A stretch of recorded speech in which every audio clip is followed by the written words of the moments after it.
తాకట్టులో ఉన్న బంగారాన్ని విడిపించి ఆ రోజున్న మార్కెట్ ధర కట్టి మిగిలిన డబ్బును మీకు అందిస్తుంది ఎస్వీఎస్ గోల్డ్. ఇప్పుడు జరుగుతుంది ఏంటంటే మనం ఈ డెడ్ లైన్ గుర్తుపెట్టుకోండి, సీక్వెన్స్ ఇవ్వండి. ఒకటి మీరు చెప్పినట్లు 4 వారాలు అవుతాయి. అది కాకుండా ఈ మండే, ట్యూస్డే, వెనస్డే మనం థర్స్డేలో ఉన్నాం, అంటే అమెరికన్ వెనస్డేలో ఉన్నాం మనం. ఇంకా ఫ్రైడే 5వ రోజు, అంటే మన సాటర్డే వాళ్ళ ఫ్రైడే. ఈ 5వ రోజు ఏం జరుగుతుంది? ఎందుకు ఇంకా 2 రోజులే ఉన్నాయి. ఈ 2 రోజుల్లో అమెరికా వాళ్ళ చాలా పెద్ద ఫోర్స్ని తీసుకొస్తున్నారు. మీరు చెప్పారు చూడండి, ఒకటి వాళ్ళ మెరీన్ ఎక్స్పెడిషనరీ ఫోర్స్ అని చెప్పి ఐఎన్ఎస్ ట్రిపోలి అని చెప్పి ఒక షిప్ దాంట్లో తీసుకొస్తున్నారు. దాంట్లో 3000 మంది ఉన్నారు. వీళ్ళ దగ్గర యాంఫీబియస్ ల్యాండింగ్ షిప్స్ ఉన్నాయి. యాంఫీబియస్ ల్యాండింగ్ షిప్ మీరు చూసుంటారు బహుశా, మన వైజాగ్ వైపు మిలన్ నడుస్తున్నప్పుడు అంతా ఇండియన్ నేవీది, లేకుంటే అప్పుడప్పుడు ఎక్సర్సైజ్ చేస్తుంది. దీనికి ఒక షిప్ లాగా ఉంటుంది, కానీ ఫ్రంట్కి వెళ్ళేదాకా బీచ్ దాకా వెళ్తుంది. ఇది నార్మల్ షిప్స్ లాగా కాదు. అక్కడ వెళ్ళి దీన్ని ఓపెన్ చేస్తారు, ఇట్లా ఫ్రంట్ పోర్షన్ ఓపెన్ చేస్తే దాని లోపల నుంచి ట్రూప్స్ అందరూ బయటకు వస్తారు. సో యాంఫీబియా జస్ట్ లైక్ ఒక కప్పలాగా 2 చోట్ల ఉభయచరం అంటాం మనం. అంతే, మనం సెకండ్ వరల్డ్ వార్లో చాలా చూస్తాం ఇది యాంఫీబియస్ ల్యాండింగ్ ట్రూప్స్. రిస్క్ ఎక్కువ దాంట్లో, ఎందుకంటే వీళ్ళు బయటకు రాగానే ఎవడైనా ఫైర్ చేస్తే ఎక్కడి నుంచి అది లాట్ ఆఫ్ పీపుల్, బట్ వాళ్ళకి ఎయిర్ సపోర్ట్ ఉంటుంది ఆ టైంలో. బహుశా వీళ్ళని తీసుకొస్తున్నారు అనే ఒక రూమర్ ఉంది. వాళ్ళు ఆల్రెడీ ఉన్నారు, they are in the Gulf of Oman now. వీళ్ళని స్ట్రేట్ ఆఫ్ హార్మూస్ నుంచి తీసుకొస్తారా, లేకుంటే వీళ్ళని పారాడ్రాప్ చేస్తారా, లేకుంటే వీళ్ళని ఇంకేదైనా వార్షిప్ వై తీసుకొస్తారా చూడాల్సింది మనం. అది అట్లా ఉన్నప్పుడు ఇంకొక అంటే వీళ్ళ దగ్గర పారాట్రూప్స్ ఉన్నారు, స్పెషల్ ఆపరేషన్స్ గ్రూప్. 1600 మందిని వాళ్ళు యుఎస్ నుంచి పిలిపించారు, వాళ్ళ బేస్ నుంచి. వీళ్ళు రావడానికి 24 గంటలు కూడా పట్టదు, బహుశా వచ్చేస్తుంటారు ఇప్పుడు దాకా. ఖతార్లో వీళ్ళు ఉన్నారని చెప్తున్నారు. ఖతార్ నుంచి Kharg Island is about 60 minutes. మీరు హెలికాప్టర్ రైడ్ తీసుకుంటే కూడా వీళ్ళు తీసుకెళ్ళిన బ్లాక్ హాక్ యూజ్ చేసుకోవచ్చు, or they can use some big aircraft paradrop, లేకుంటే వీళ్ళ దగ్గరని చినూక్ హెలికాప్టర్స్ కూడా వాడుకోవచ్చు. కానీ చినూక్ అంటే 24 చినూకులు కావాల్సి వస్తుంది, అంటే అన్ని ట్రిప్పులు కొట్టాల్సి వస్తుంది. అన్ని ఎయిర్క్రాఫ్ట్ ఉండో లేదో తెలియదు మనకి. అక్కడ అలూద్ బేస్లో ఖతార్లో అన్నీ ఉండొచ్చు బహుశా. సో ప్రెసిడెంట్ ట్రంప్ ప్లాన్ ఏమనిపిస్తుంది అంటే, ఒక సైడ్ నుంచి నెగోషియేట్ చేస్తున్నాను చెప్తూ ఇంకొక వైపు నుంచి బిల్డప్ చేస్తున్నారు ఇరాన్ మీద ప్రెషర్ పెట్టడానికి. మీరు చెప్పారు ఇరాన్కి పాకిస్తాన్ 15 కండిషన్స్ తీసుకెళ్లారంట. పాపం పాకిస్తాన్ ఎందుకు వచ్చారో మనకు అర్థం కావట్లేదు ఇప్పుడు. ఎందుకంటే ఖతార్ ముందు ఒమాన్ ముందు ఒమాన్ పక్కన జరిగిపోయారు. తుర్కీ అన్నారు మేము వస్తా ఉన్నారు, తుర్కీ కూడా పక్కన జరిగి. ఈజిప్ట్ అన్నారు మేము కూడా ఉంటాం, వాళ్ళు కూడా. ఎందుకు వాళ్ళకి అర్థమైపోయింది దీన్ని ఇంప్లికేషన్స్ ఏమి ఉండబోతున్నాను. ఇరాన్ వాళ్ళ మీద దాడి జరిగితే పాకిస్తాన్ని కొడతారు. మీకు గుర్తుంటుంది, ఖతార్ని కొట్టినప్పుడు వాళ్ళ మీద కొడితే ఖతార్ని కొట్టారు ఇరాన్ ఆ రోజు, గ్యాస్ పైప్ లైన్స్, వాళ్ళ ఏం చెప్తారు గ్యాస్ ఫీల్డ్స్ని. ఇదే పాకిస్తాన్తో జరిగిపోతుంది. ఎందుకంటే వీళ్ళ కోపం అంటే మీకు 15 కండిషన్స్ ఇచ్చారు అమెరికన్ వాళ్ళు, మేము దాన్ని చించి పడేస్తాం డస్ట్బిన్లో. మేము 5 కండిషన్లు ఇచ్చాం, నువ్వేం చేసావు దాంతో? నువ్వు వెళ్ళి అమెరికాకి ఇచ్చావా? ఇచ్చాను. వాళ్ళు ఏమన్నారు? మాకు తెలియదు అన్నారు. మళ్ళీ నువ్వు ఎందుకు వచ్చావు నడుము ఇట్లా అని అడుగుతారు. నీతో కేపబిలిటీ లేకుంటే why did you come? Because they are use to negotiating with the Omanis చాలా ప్రొఫెషనల్ నెగోషియేటర్స్. మన జెనీవాలో చూసాం. ఈ నెగోషియేషన్ ఫస్ట్ టైం కాదు కవిత గారు, ఇది 3వ నెగోషియేషన్. దీనికన్నా ముందు లాస్ట్ జూన్లో ఆ 12-day వార్ జరిగినప్పుడు కూడా ఒక నెగోషియేషన్ నడిచింది ఆ టైంలో. దాంతోనే యుద్ధ విరామం చేశారు వీళ్ళు, సీజ్ ఫైర్. దాంట్లో కొన్ని కండిషన్స్ పెట్టారు, అది ఇది అని చెప్పి. ఇప్పుడు మళ్ళీ జెనీవాలో ఈ వార్ మొదలైన ముందు, 28 కంటే ముందు, చాలా మంచి డిస్కషన్ జరిగింది. Were almost close to signing a deal. ఆ టైంలో ఏదో ఇజ్రాయెల్ ప్రెషర్ పెట్టారంటున్నారు, ఇజ్రాయలీ లాబీ అంటున్నారు, ఏం జరిగిందో తెలియదు. కానీ వీళ్ళు సడన్గా సాటర్డే 28th బాంబ్ చేసేసారు వీళ్ళు, ఫిబ్రవరి. దాంతో మొత్తం యుద్ధం అంతా ఇరాన్ ఏమంటున్నారు, we don't believe in this talks. ఎందుకు మాట్లాడాలి? లాస్ట్ ఇయర్ మాట్లాడాం, మళ్ళీ మా మీద బాంబు వేశారు, మళ్ళీ ఇప్పుడు మాట్లాడాం, దాని మీద మళ్ళీ మా మీద బాంబు వేస్తున్నారు, ఈసారి మాట్లాడితే కూడా మా మీద బాంబు వేస్తారు మళ్ళీ. తో పని చేద్దాం, మేము 5 కండిషన్లు పెడుతున్నాం. ఫస్ట్ మా మీద బాంబింగ్ చేయకూడదు అని చెప్పి వాళ్ళు రాసి అగ్రిమెంట్లో ఇవ్వాలి, that we will not attack Iran again. We అనగానే యుఎస్ అండ్ ఇజ్రాయెల్. యుఎస్ బహుశా ఎస్ అంటారు, కానీ ఇజ్రాయెల్ ఎప్పుడు ఎస్ అన్నారు. రెండవది, ఇప్పుడు దాకా జరిగిన వార్లో జరిగిన డ్యామేజెస్, అంటే ఏ బిల్డింగ్లు కూల్చారో అది ఇది, ఆయిల్ ఫీల్డ్స్ ఏదైనా ఉండనొచ్చు, పవర్ ప్లాంట్స్, దానికి కాంపెన్సేషన్ ఇవ్వాలి మాకు. అది బహుశా యుఎస్ ఎప్పుడు అంగీకరించారు. మూడవది, వీళ్ళేమంటున్నారంటే మా వైపు నుంచి ఉన్న మిసైల్ ప్రొడక్షన్ ఫెసిలిటీ కానీ మిగతా దాని మీద ఏ రెస్ట్రిక్షన్స్ ఉండకూడదు. ఇది టాప్ 3 అని పెట్టుకోవచ్చు. 5 కండిషన్స్ పంపించారు. యూఎస్ వైపు నుంచి ఏం చెప్పారంటే వాళ్ళ వైపు 15 కండిషన్స్ ఉన్నాయి. So we'll take again the top 5 only. First వీళ్ళు ఏమన్నారంటే యురేనియం గురించి మాట్లాడుతున్నారు. మీరు న్యూక్లియర్ ప్రాసెసింగ్ జరపకూడదు, దాన్ని ఏం చేయాలని చెప్పి మనం డిస్కస్ చేద్దామని చెప్తున్నారు. రెండవది వీళ్ళ మిసైల్ కేపబిలిటీ కంప్లీట్గా కట్ డౌన్ చేయాలని చెప్తున్నారు. అంటే production wise and range wise ఎన్ని కిలోమీటర్ కొట్టచ్చు, ఇంకా ప్రొడక్షన్ ఎన్ని నంబర్స్ ప్రొడ్యూస్ చేయొచ్చు. డ్రోన్స్ కూడా అంతే. మూడవది మీ అఫిలియేట్స్, మీ శాటిలైట్స్ ఉన్నారు చూడండి, హెజ్బుల్లా లెబనాన్లో, హూతీలు యెమెన్లో, ఇక్కడ హమాస్ గాజాలో, వీళ్ళకి నో ఫండింగ్, నో ఆయుధం, నథింగ్, ఏం పంపించకూడదు, కంప్లీట్ మీరు కట్ ఆఫ్ చేసేసేయాలి. ఇది వాళ్ళ వైపు నుంచి ఒక 3 కండిషన్స్ పెట్టారు. అంటే 15లో 3 పెట్టాను నేను. వీళ్ళు ఇద్దరు అక్కడిక్కడ ఈ 3 కండిషన్స్ అంగీకరించారు. So this no point of going forward. Only నామకే వాస్తే అక్కడెక్కడ ఎక్స్చేంజ్ చేసుకున్నారు. ఎందుకంటే వీళ్ళు ఫేస్ టు ఫేస్ కూడా కలవట్లేదు. ఇరాన్ ఏమంటున్నారంటే మేము మాట్లాడితే కూడా మేము ఇప్పుడున్న జారెడ్ కుష్నర్ అండ్ స్టీవ్ విట్కాఫ్తో మాట్లాడాము. Because they are not professional politicians. వాళ్ళు Steve Witkoff is Trump Gulf buddy and వాళ్ళ కన్స్ట్రక్షన్ ఇండస్ట్రీలో ఫ్రెండ్. కుష్నర్ ఏమో సన్ ఇన్ లా. వీళ్ళకి ఇద్దరికి పొలిటికల్ ఎక్స్పీరియన్స్ అసలు లేదు నెగోషియేషన్లో. మేము we will speak to Vice President JD Vance and Marco Rubio Secretary of State. వీళ్ళతో మేము మాట్లాడతాం. కావాలంటే వీళ్ళిద్దరిని తెచ్చుకోండి మీరు, ఎందుకంటే ఎలిమెంట్ ఆఫ్ కంటిన్యూటీ ఉండాలి కదా. లాస్ట్ టైం ఏం మాట్లాడామన్నాం కానీ వీళ్ళిద్దరికి తెలియదు. సో వాళ్ళ దగ్గర అడుగుతా ఏం మాట్లాడారు లాస్ట్ టైం అని చెప్పి. అది so this is what situation. ఇప్పుడు ఈ మీటింగ్ జరుగుతుందో లేదో చెప్పలేము, చాలా డౌట్ఫుల్. ఎందుకంటే ఈ మీటింగ్ జరగాలంటే ఒకటి అట్లీస్ట్ ఒక 5-6 పాయింట్స్ మీద ఒక అగ్రిమెంట్ ఉండాలి, rough agreement. The top most యూఎస్కి ఉన్న అన్ని వారి ఇజ్రాయెల్కి ఉన్నది కూడా దట్ ఇరానియన్ న్యూక్లియర్ ప్రోగ్రామ్ గురించి. ఈ ఇరానియన్ న్యూక్లియర్ ప్రోగ్రామ్కి మీకు గుర్తుంటుంది కవిత గారు, ప్రెసిడెంట్ ఒబామా టైంలో ఒక ఒప్పందంకి వచ్చారు వీళ్ళు. దట్ వీళ్ళ ప్రొడక్షన్ వీళ్ళు తగ్గిస్తారు, అంటే వీళ్ళ యురేనియం క్వాలిటీ ప్రాసెసింగ్. అది కాకుండా వీళ్ళ వైపు నుంచి ఆయుధాలు తయారు చేయరు అని చెప్పి ఒక ఒప్పందానికి వచ్చారు. ఇరాన్ది చాలా మటుకు డబ్బులు ఆ టైంలో అమెరికా బ్లాక్ చేసి పడేశారు. అంటే వాళ్ళ ఓవర్సీస్ ఉన్న బ్యాంకులో ఉన్న డబ్బులని ఫ్రీజ్ చేసేసారు. ఇప్పుడు ఈవెన్ రష్యాది అట్లా చేశారు. 200 బిలియన్ 300 బిలియన్ ఉంది అకౌంట్, అన్నీ యూకేలో ఉండే, అదే మొత్తం ఫ్రీజ్ చేసేసారు వాళ్ళు. ఆ డబ్బులు కూడా ఈ అగ్రిమెంట్ ప్రకారం రిటర్న్ చేశారు. ట్రంప్ ఆ టైంలో ఏం పెద్ద గొడవ చేశారు ఏంటంటే అమెరికన్ ట్యాక్స్ పేయర్ డబ్బులు తీసి ఇరాన్కి ఇచ్చారు మీరు అని చెప్పి. అండ్ ఒబామా దానికి కౌంటర్ చేయలేకపోయారు, క్లియర్గా ఎక్స్ప్లెయిన్ చేయలేకపోయారు. ఒక పెద్ద పొలిటికల్ డిఫీట్ ఉండే ఒబామాకి. తర్వాత ఈసారి కూడా వీళ్ళు ఏం అడుగుతారంటే మాకు డబ్బులు కావాలి. సో దీంట్లో మెయిన్ స్టిక్కింగ్ పాయింట్ మనందరూ తెలుసు, స్ట్రైట్ ఆఫ్ హోర్మూస్ నుంచి షిప్పులు ఫ్రీగా దిగాలని ప్రెసిడెంట్ ట్రంప్ చెప్తే ఇరాన్ అంటున్నారు కాదు, దీని కంట్రోల్ మేము మిగతా అక్కడున్న గల్ఫ్ స్టేట్స్ అందరు కలిసి కంట్రోల్ మెయింటైన్ చేస్తాం. ఎందుకంటే మీకు గుర్తుంటుంది ట్రంప్ ఒక ప్రెస్ కాన్ఫరెన్స్లో చెప్పారు బయట మీడియాతో మాట్లాడుతూ, ఎవరు కంట్రోల్ చేస్తారు స్ట్రైట్ ఆఫ్ హోర్మూస్ అంటే నేను,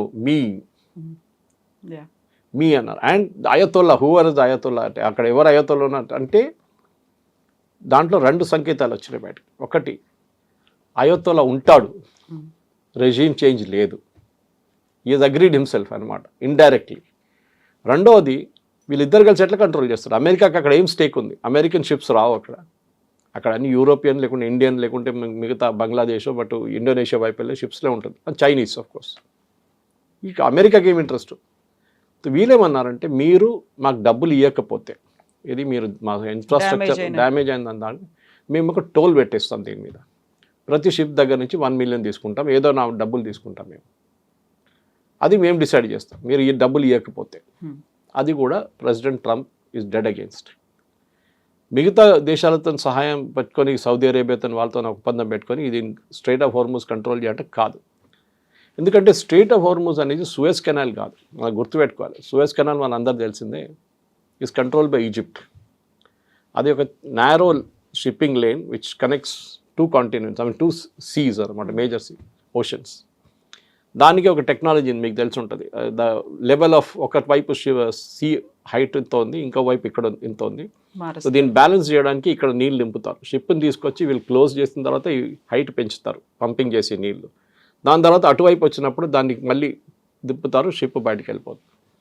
ప్రతిరోజు hundreds of ships cross, but చాలా స్లోగా వెళ్తుంది ఆ ప్రాసెస్. ఈజిప్ట్ టోల్ తీసుకుంటారు. టోల్ అంటే ఒక ఛార్జ్ సూయజ్ కెనాల్, ఎందుకంటే చాలా ఇది ఆపరేషన్ చాలా కాంప్లికేటెడ్. టగ్ బోట్స్ ఉంటుంది, దాంతోపాటు వాళ్ళ supervisor hundreds and thousands of people పనిచేస్తారు ఒక్కొక్క షిప్ మూవ్ చేయాలంటే. చాలా స్పేస్ నేరో ఉంది, depth is only 20 meters. Super tankers travel చేయలేరు దాంట్లో. కానీ మీరు మొత్తం ఆఫ్రికా తిరిగి రాలక్కర్లేదు. మీరు you can just cross the Suez canal, you will save almost 15 days travel మీది సేవ్ అయిపోతుంది. అది పెద్ద సేవింగ్ షిప్స్. ఆ పరిస్థితుల్లో అదే ఇక్కడ తీసుకొస్తారంటే కాదు, ఎందుకంటే హోర్మూస్ అనేది ఒక ఓపెన్ ఓషన్ లాగా ఉంటుంది మీకు. అక్కడ మీరు ఏం చేస్తారు, ఇట్లాంటి పని చేయకూడదు అని చెప్పి యుఎస్ అంటున్నారు. కానీ ఇరాన్ అంగీకరించట్లేదు. వాళ్ళ దగ్గర ఉన్న మేజర్ ట్రంప్ కార్డ్ కవిత గారు ఈజ్ స్ట్రెయిట్ ఆఫ్ హోర్మూస్. అది వాళ్ళు ఎప్పుడు వాళ్ళకి అర్థమైపోయింది. And this is something America యుద్ధం మొదలయ్యే ముందే అర్థం చేసుకోవాలి ఉండే. దట్ స్ట్రెయిట్ ఆఫ్ హోర్మూస్ మీదే ఇరాన్ కన్ను ఉంటుంది ఎప్పుడు. వాళ్ళ లాస్ట్ ట్రంప్ కార్డ్ అదే. సరే ఇప్పుడు ఏం చేస్తారు? ఇప్పుడు మనం మాట్లాడాం, బెరీడ్ ఎక్స్పెడిషనరీ ఫోర్స్ ఒకటి వస్తున్నారు, 3,000 మంది. 82nd ఎయిర్బోర్న్ డివిజన్ వస్తున్నారు, 1,600 people. ఈ 82nd ఎయిర్బోర్న్ ట్రూప్కి అడ్వాంటేజ్ ఏంటంటే వాళ్ళు పారాట్రూపర్స్. వాళ్ళు 24 గంటలకు ఆపరేషన్కి వస్తారు అంతే, ఫినిష్ చేసి వాళ్ళు వెళ్ళిపోతారు. ఫర్ ఎగ్జాంపుల్ ఒక ఎయిర్ ఫీల్డ్ ఉందనుకోండి కార్గ్ ఐలాండ్ మీద, ఇరాన్లో ఉన్న కార్గ్ ఐలాండ్, దాన్ని క్యాప్చర్ చేయాలంటే వీళ్ళని పంపించాలి. అది వేరియస్ రూట్స్తో వస్తారు. మనం మాట్లాడడం చూడండి, ఇప్పుడు అయితే ల్యాండింగ్ ఫోర్స్ ఉండొచ్చు, పారాట్రూప్ చేయవచ్చు వాళ్ళని, లేకుంటే ఇంకా వార్షిప్లో తీసుకురావచ్చు, ఏదైనా రూట్లో తీసుకురావచ్చు. కానీ వాళ్ళని మీరు కాపాడుకోవాల్సి వస్తుంది, ఎందుకంటే వాళ్ళు అక్కడే వచ్చి కూర్చున్నారు అనుకోండి కార్గ్ ఐలాండ్, వీళ్ళు పైనుంచి మిసైల్ మొదలు పెడతారు, డ్రోన్లు మొదలు పెడతారు. So you have to give air support. And దీంట్లో ఎక్స్పర్ట్స్ వీళ్ళు. అండ్ వీళ్ళ దాంట్లో ఈ మెరైన్స్ వస్తున్నారు చూడండి, వాళ్ళు చాలా డిఫరెంట్ జాబ్స్ హ్యాండిల్ చేస్తారు. ఇంజనీరింగ్ యూనిట్ ఉంటారు, సిగ్నల్ యూనిట్స్ ఉంటారు, ఆర్మర్డ్ యూనిట్స్ ఉంటారు, for example even catering units ఉంటారు, మెడికల్ యూనిట్స్, అందరు ఒక కంబైన్డ్ ఫోర్స్ లాగా ట్రావెల్ చేస్తారు వాళ్ళు. వాళ్ళని ఒక ఏరోడ్రమ్ వాళ్ళ దగ్గర హ్యాండ్ ఓవర్ చేస్తే, ఒక ఎయిర్పోర్ట్ రన్వే హ్యాండ్ ఓవర్ చేస్తే వాళ్ళు చూసుకుంటారు అక్కడి నుంచి. అప్పుడు వీళ్ళు వెళ్ళిపోతారు, ద పారాట్రూపర్స్ వెళ్ళిపోతారు, వీళ్ళు ఉంటారు. అది క్యాప్చర్ చేసుకుంటే కార్గ్ ఐలాండ్, బికాజ్ అదొక్కటే ఒక ఏం చెప్తారు, ఐ థింక్ ద మేజర్ ఒక రీజనింగ్ ఇప్పుడు అదే ఒక్కటే కనిపిస్తుంది. ఈ సాటర్డే బహుశా జరగవచ్చు, ఎందుకంటే డెడ్లైన్ అయిపోతుంది. అది జరిగితే ఏమవుతుందంటే ఇరాన్ కంప్లీట్ రెవెన్యూ అమెరికా చేతిలో ఉంటుంది. వెనజువేలా లాగా, వెనజువేలా అదే చేశారు కదా. ఇప్పుడు అక్కడి నుంచి ఆయిల్ ప్రతి షిప్కి అమెరికా డబ్బులు తీసుకుంటారు. ఓకే, ఎందుకంటే మేము ఎప్పుడో పెట్టుబడి పెట్టాం, మాది $100 billion ఉంది అక్కడ, మాకు రాలేదు డబ్బులు అని చెప్పి షెవ్రాన్ కానీ ఎక్సన్ మొబైల్ వాళ్ళని తీసుకుంటారు. ఇదే బహుశా కార్గ్ ఐలాండ్తో కూడా జరగవచ్చు. జరిగితే ఇరాన్ ఏం చేస్తారు, then that should be the next situation. Exactly. ఇప్పుడు ఆల్రెడీ ట్రూప్స్ని డిప్లాయ్ చేయబోతున్నారు అనుకున్నప్పుడు దే విల్ బి లైక్ ఒక బూట్స్ ఆన్ ద గ్రౌండ్ అని మనం అనుకుంటాం. అది డైరెక్ట్గా దిగొచ్చేమో అనేటువంటి, ఇప్పుడు నేవీ కావచ్చు, ఎయిర్ ఫోర్స్ ఇప్పటిదాకా ఉంది, బట్ ఆర్మీ కూడా రాబోతోంది అనుకున్నప్పుడు ఇరాన్ ఎక్స్పెక్ట్ చేస్తోంది ఏం జరుగుతుంది అనేది. ఖమేనీ చనిపోక ముందు నుంచి కూడా అన్నిటినీ పెట్టుకున్నారు కాబట్టి, స్ట్రాటజీ అంత ప్లాన్ అయింది కాబట్టి అంత ఈజీగా కూడా యాక్సెప్ట్ చేయదు కదా. మళ్ళీ వాళ్ళు ట్రూప్ వస్తోంది అనుకుంటే వీళ్ళకంటూ ఒక స్ట్రాటజీ ఉంటుంది. డెఫినెట్గా అది మనం ఒక వార్ సెనారియోలో ఎప్పుడు ఎక్స్పెక్ట్ చేయాల్సింది. ప్రెసిడెంట్ ట్రంప్ చేసిన అన్నిటికంటే పెద్ద తప్పు ఇది. ఈ యుద్ధం మొదలయ్యే ముందు మేము ఇది చేస్తే ఇరాన్ ఏం చేస్తారు, ఒక వార్ సెనారియో ఉంటుంది. మేము కొడుతూనే వెళ్తాం, ఇరాన్ ఏం చేయరని కాదు కదా, వాళ్ళు చేస్తారు, వాళ్ళు కూడా దే విల్ రియాక్ట్. కానీ అది యాంటిసిపేట్ చేయలేదు యుఎస్. ఒకటి, ఇరాన్ వాళ్ళ నేబర్స్ మీద బాంబ్ చేస్తారనేది అమెరికా ఎప్పుడు ఊహించలేదు. అరే సౌదీ అరేబియా పక్కన ఉంది, చాలా ఫ్రెండ్లీ కంట్రీ, అక్కడ అటుపక్కన ఇరాక్ ఉన్నారు, ఇటు పక్కన కువైత్ ఉంది, ఖత్తార్ ఉంది, అక్కడ బహ్రెయిన్ ఉంది, వీళ్ళందరూ వాళ్ళతో ఉండాల్సిందే కదా. ఎప్పుడు అంటారు you cannot choose your neighbours అంటారు. వాళ్ళు ఉంటారు, ఇప్పుడు మీకు నచ్చకపోతే కూడా ఉంటారు మీ నేబర్స్ మీ దగ్గర. సో అట్లాంటి పరిస్థితి. అటాక్ చేసింది Iran. Correct. And that day itself 28th itself ఇజ్రాయెల్ని కొట్టడం అని దాంట్లో కొత్తది ఏం లేదు, అది వాళ్ళు రెగ్యులర్గా చేస్తూ ఉంటారు. కానీ మిగతా ఫ్రెండ్స్ని కొట్టడం అనేది అది పెద్ద మార్పు వచ్చేస్తుంది. అండ్ వాళ్ళు కూడా రియాక్ట్ చేయలేకపోతున్నారు. మీరు చూడండి, వాళ్ళు సౌదీ అరేబియా కానీ, సౌదీ అరేబియా కూడా గుడ్ ఎయిర్ ఫోర్స్, వాళ్ళు ఇరాన్ ఈజీగా అటాక్ చేసుకోవచ్చు. ఇన్ఫ్యాక్ట్ నిన్న ఒక న్యూస్ రిపోర్ట్లో, I think it was New York Times, దాంట్లో ఏం చెప్పారంటే Saudi Arabian prince Mohammed bin Salman ఏమన్నారంటే అమెరికా దగ్గర చెప్పారంట, మీరు యుద్ధం ఆపకండి, you go fight and finish off Iran, మీకు ఏం సహాయం కావాలంటే చెప్పండి, మేము ఇస్తాం మీకు. ఎయిర్ బేస్ యూసేజ్, ఫైనాన్స్గా మీరు డబ్బులు ఏం కావాలంటే మేము హెల్ప్ చేస్తాం. కానీ ఆ ఇరానియన్ రెజీమ్ ఉండకూడదు. ఇప్పుడు మీరు ప్రెసిడెంట్ ట్రంప్ ప్లేస్లో ఉంటే కవిత గారు ఏం ఆలోచిస్తారు? ఇరానియన్ రెజీమ్ని ఎట్లా మార్చాలి? అక్కడ ఇప్పుడు ముగ్గురే ఉన్నారు, మాట్లాడడానికి రెడీగా ఉన్న ముగ్గురే ఉన్నారు. అంటే వాళ్ళు ఇప్పుడు దాకా చనిపోలేదు, వాళ్ళంతే అంత చెప్పొచ్చు. వాళ్ళు ఇంకా అటాక్ చేసి చంపలేదు వీళ్ళు. ప్రెసిడెంట్ కరెక్ట్, ప్రెసిడెంట్ పెసికిషాన్ ఆయన ఉన్నారు, speaker and this foreign minister, వీళ్ళు ముగ్గురే ఉన్నారు, కనిపిస్తున్నారు కూడా. ప్రెసిడెంట్ అయితే ఒక బ్లండర్ చేసిండు ఆయన పెసికిషాన్. ఆయన యుద్ధం మొదలు కాగానే సౌదీ అరేబియా బాంబ్ చేయగానే ఒక అపాలజీ చెప్పాను, sorry we made a mistake, ఇంకా జరగదు ఇప్పటి నుంచి అని. ఇమ్మీడియట్గా విత్డ్రా చేయాల్సి వచ్చింది. Within half an hour revolutionary guards వాళ్ళని ఆయన ఫోర్స్ చేశారు విత్డ్రా చేయడానికి. So he is not interested. ఆయన పొజిషన్ చాలా వీక్ ఉంది. ట్రంప్ చెప్పారు చూడండి, మేము చంపకపోతే వాళ్ళ మనుషులు చంపుతారు వాళ్ళని అని చెప్పేసి, there people will kill them అని. So we don't know who to speak. మేము ఎవరితో మాట్లాడి మాకు అర్థం కావట్లేదు, ఇరాన్ ఎవరున్నారో మాకు తెలియదు. మేము అనుకున్నాం లారీజానీతో మాట్లాడదాం అనుకున్నా, కానీ ఇజ్రాయెల్ వచ్చి ఆయన కూడా కొట్టేశారు. And he was the most pragmatic face. ఆలోచించండి, ఇజ్రాయెల్ లారీజాని చంపినప్పుడు నాకు కూడా డౌట్ వచ్చింది, వై హిమ్? ఎందుకంటే అమంగ్ ఈ నలుగురు, ఇప్పుడు మనం చెప్పిన 3 పేర్లతో 4వ పేరు ఈయనది.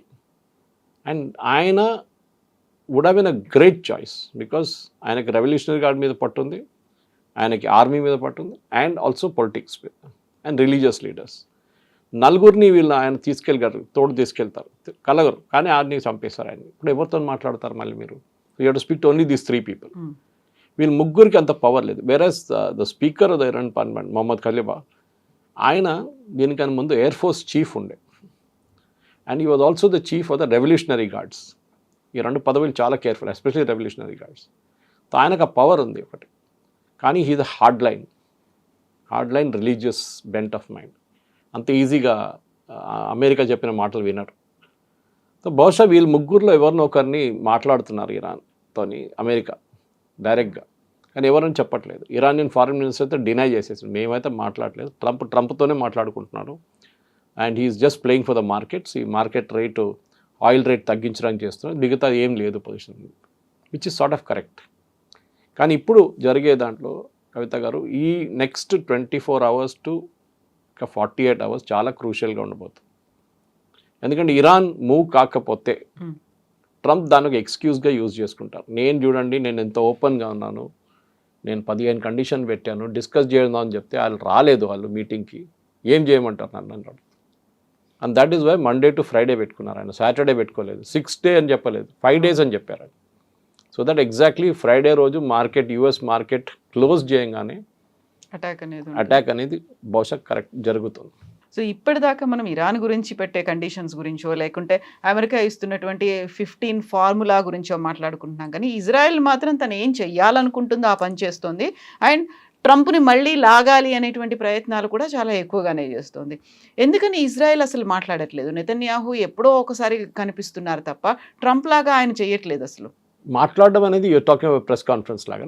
ఎగ్జాక్ట్లీ. అక్కడ ఏమవుతుంది, వాళ్ళ స్ట్రాటజీ కావచ్చు, లేకపోతే ఫండ్స్ గురించి కావచ్చు.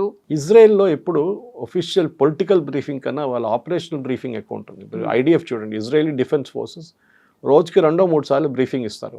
వాళ్ళ ఆపరేషన్ డీటెయిల్స్, లెబనాన్లో ఏం జరిగింది, లిటానీ రివర్ దగ్గర కొట్టాము మేము, ఇన్ని బంకర్లు డిస్ట్రాయ్ చేసాము, ఇన్ని లాంచ్ ప్యాడ్ డిస్ట్రాయ్ చేసాము, వాళ్ళు బ్రీఫింగ్ ఇస్తారు రెగ్యులర్గా. అది ఉంటుంది. కానీ పొలిటికల్ బ్రీఫింగ్ అని చాలా తక్కువ. ఒకటి, ఎందుకంటే ఆయన ముందుకు ఎందుకు వచ్చారంటే, ఒకసారి ఆయన చనిపోయారని చెప్పి పెద్ద రూమర్ ఉండే, సో చూపించండి నేను బతుకున్నానని చూపించడానికి ఆయన వచ్చినాను. కానీ ఇజ్రాయెల్ ఎప్పుడు బయట ట్రంప్ మాట్లాడరు వీళ్ళు. They are very very reserved వాళ్ళ కామెంట్స్లో. ఇజ్రాయెల్ కావాల్సింది ఒకటే, అండ్ స్పెషలీ నెటన్యాహుకి ఎలక్షన్స్ రాబోతుంది ఇప్పుడు కొన్ని నెలల్లో. ఆయనకి ఈ ఎలక్షన్ గెలవాలంటే యుద్ధం ఉండాలి ఆయనతో, ఇంకా నడవాలి యుద్ధం. ఇజ్రాయలీస్ చాలా టైర్డ్ అయిపోయారు యాక్చువల్లీ. ఎందుకంటే ఈ బంకర్లో పరిగెత్తడం, డైలీ బంకర్లో వెళ్ళి కూర్చోవడం రాత్రి అంతా, ద సిక్ అండ్ టైర్డ్ అంటున్నారు. నేను చూసాను, వర్డ్ యూజ్ చేశారు ఒక Israeli commentator, we are sick and tired, యుద్ధం ఎట్లయినా ఆగితే బాగుంటుంది. కానీ వాళ్ళకి తెలుసు, ఇరాన్ని ఇప్పుడు కొట్టకపోతే మళ్ళీ ఇరాన్ ఇంకా పవర్ఫుల్ అయిపోతారు, హెజ్బుల్లా మళ్ళీ పెరుగుతారు. ఇవాళ కూడా వాళ్ళు మిసైల్స్ ఫైర్ చేశారు, యాజ్ వీ స్పీక్. 1 గంట ముందు ఇజ్రాయెల్ మీద 3 మిసైల్స్ ఫైర్ చేశారు. సో హెజ్బుల్లాని కొట్టాలి. ఇన్ఫ్యాక్ట్ మీకు తెలుసుంటుంది, ఇరానియన్ అంబాసిడర్ని లెబనాన్ నుంచి పంపించేశారు. He was declared persona non grata. And he was ఆస్ టు గెట్ అవుట్. లెబనాన్ అనే ఒక దేశం ఉందని మనం మర్చిపోయాం. మన హెజ్బుల్లా గురించి మాట్లాడుతాం. హెజ్బుల్లా టెర్రరిస్ట్ ఆర్గనైజేషన్ లెబనాన్లో కూర్చున్నారు. ఇజ్రాయెల్కి అదొక పెద్ద ప్రాబ్లం. ఎందుకంటే ఇప్పుడు వాళ్ళ మొత్తం ఎఫర్ట్స్ మీరు చూస్తే ఇరాన్ కన్నా ఎక్కువ వాళ్ళు లెబనాన్ మీద పెడుతున్నారు. సౌత్ లెబనాన్లో కంప్లీట్ క్యాప్చర్ చేసుకొని మా టెరిటరీ పడదు, మేము అక్కడ నుంచి ఖాళీ చేయమని చెప్తున్నారు.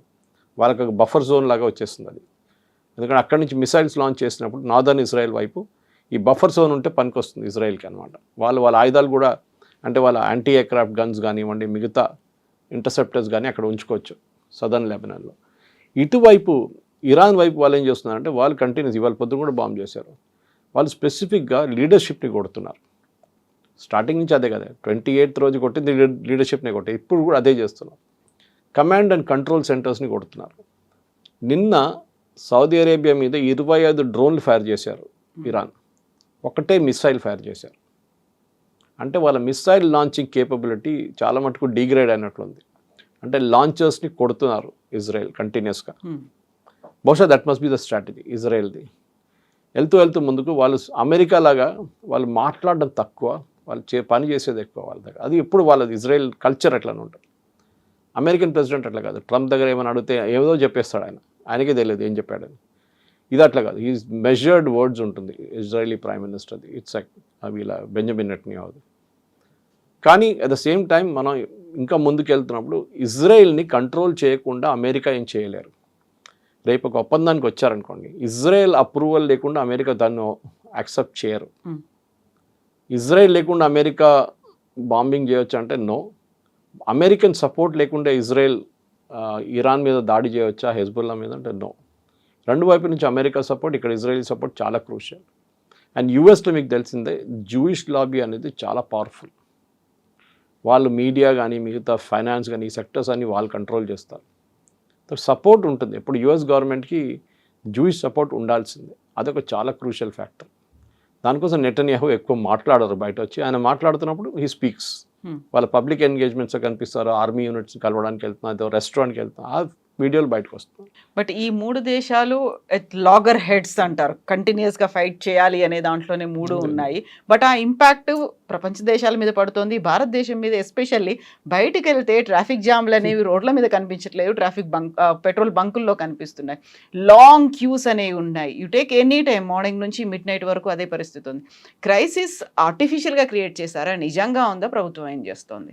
క్రియేటెడ్ క్రైసిస్ ఇది. అంటే ఇది పానిక్ బయింగ్. ఇది నిన్న కావాల్సిన ఫ్యూయల్ హైదరాబాద్లో సప్లై అయింది, దానికన్నా 605 కిలోలీటర్ ఎక్స్ట్రా సప్లై అయింది. కానీ ఏమవుతుందంటే ఒక రోజుకి సప్లై ఇన్ని వాళ్ళ అండర్ గ్రౌండ్ ట్యాంక్లో ఒక కెపాసిటీ ఉంటుంది పెట్రోల్ బంక్లో. వాళ్ళు ఒక రోజుకి ఫిలప్ చేసుకుంటే బహుశా ఒక రోజు 2 రోజులు వాళ్ళకి నడుస్తుంది ట్యాంకర్. ఈ ట్యాంకర్లన్నీ most of the petrol bunk దగ్గర ట్యాంకర్లు ఉండదు. ఈ ట్యాంకర్ పంపిస్తుంది అంతా అది ఐఓసీఎల్లో, బీపీసీఎల్లో, హెచ్పీసీఎల్. వాళ్ళు టెండర్ పిలుస్తారు ట్యాంకర్కి. సంవత్సరం పాటు టెండర్ ఉంటుంది. సడన్గా వాళ్ళకి 1200 ట్యాంకర్లు కావాలి ఎక్స్ట్రా. అది సరే పక్కన రాష్ట్రంలో ఉందంటే అక్కడ కూడా అదే క్రైసిస్. ఈ పానిక్ బయింగ్ ఎందుకు జరుగుతుందని ఎవరికి అర్థం కాదు. ఇది ఏదో వాట్సాప్ గ్రూప్లో మెసేజ్ వచ్చి ఉంటుంది.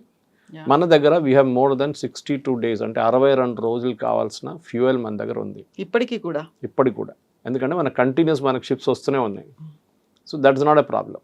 అది రాగానే ఒకసారి గుజరాత్ పంపిస్తారు, లేకుంటే ముంబై పంపిస్తారు, లేకుంటే మ్యాంగ్లూరు పంపిస్తారు, లేకుంటే కొచ్చిన్ పంపిస్తారు, లేకుంటే అటువైపు విశాఖపట్నం పంపిస్తారు. So that all over the country distribution pipe lines ఉంటుంది వాళ్ళకి. ఎక్కడ ఫ్యూయల్ షార్టేజ్ లేదని చెప్పారు. సజ్జనార్ గారు చెప్పారు, స్టీవెన్ రవీంద్ర గారు చెప్పారు, ఈవెన్ ఉత్తమ్ కుమార్ రెడ్డి గారు చెప్పారు, దేర్ ఇస్ నో షార్టేజ్. అది కాంగ్రెస్ గవర్నమెంట్లో ఉన్న మినిస్టర్ చెప్తున్నారు, there is no shortage, don't panic. ఈ ప్యానిక్ బయింగ్ అనేది మన ఇండియన్ కల్చర్లో. రేపు పొద్దున్న నుంచి పాలు రాదు మీకంటే వెళ్ళి 10 లీటర్ పాలు కొనుక్కొచ్చి ఇంట్లో పెట్టుకుంటారు. అట్లా మన వాళ్ళు చేస్తారు అట్లాంటి పనులు. ఎందుకు మీరు ఫుల్ ట్యాంక్ కొట్టుకుంటే ఏం చేస్తారు మీరు? వాళ్ళకి లాజిక్ లేదు. మీరు గుర్తుంటుంది కవిత గారు, దీనికన్నా ముందు మోదీ గవర్నమెంట్ వచ్చే ముందు వీళ్ళు రూపాయి అక్కడ ఇక్కడ పెంచుతుండే వీళ్ళు అప్పుడప్పుడు. ₹2 ఒకసారి, ₹1, ₹1.50 లీటర్కి.